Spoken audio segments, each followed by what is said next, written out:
Dr. ghazaleh Bصير, and I'm a fertility medicine consultant, currently working at Samira Pass Medical Center. My previous experience is working in fertility units in the University of Hong Kong, Queen Mary's Hospital, and the prestigious Imperial College London. Today, I'm going to tell you something about the fertility myths.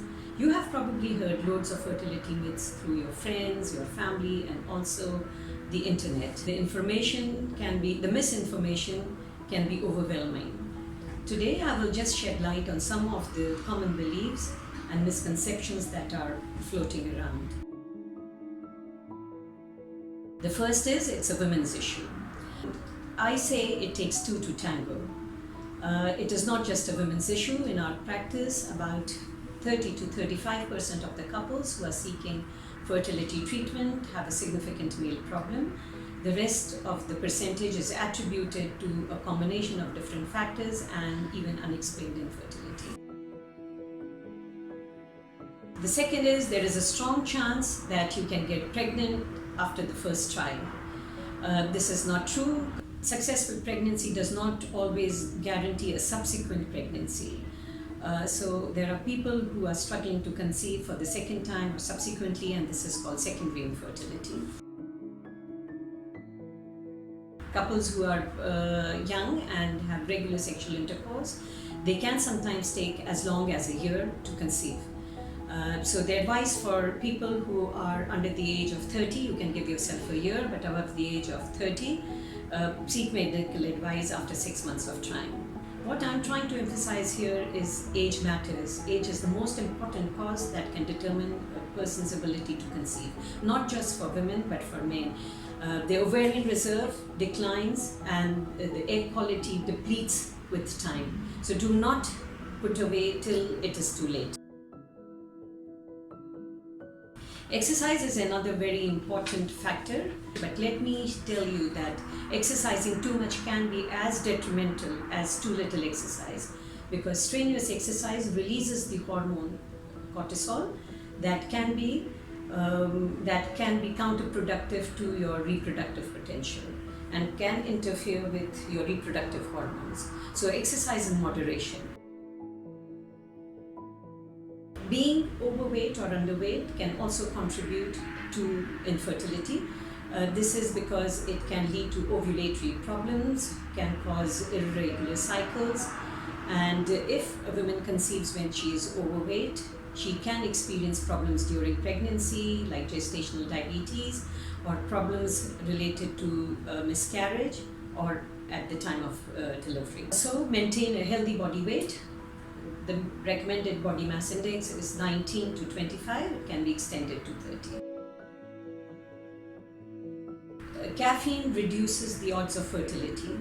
Okay, this is true, or maybe not. You require a high dose of caffeine to cause caffeine intoxication.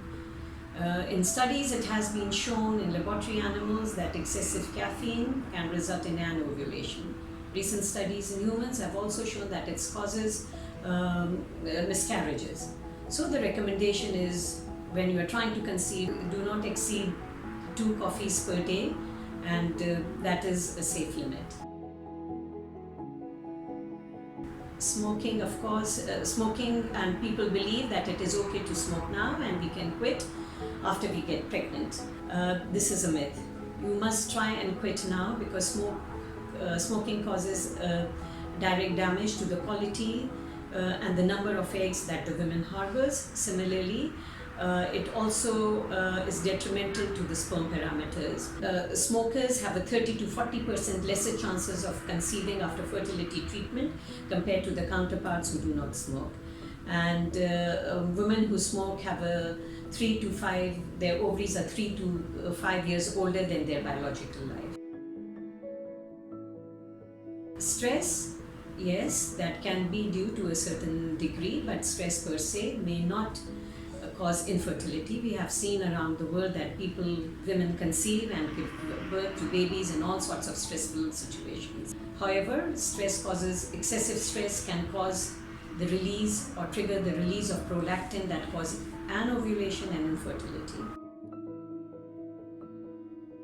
The other important and interesting one is sunny weather and clear blue skies. This is more pertinent to places where this research has been conducted, and it has shown that when the weather is good, the chances of women conceiving is higher.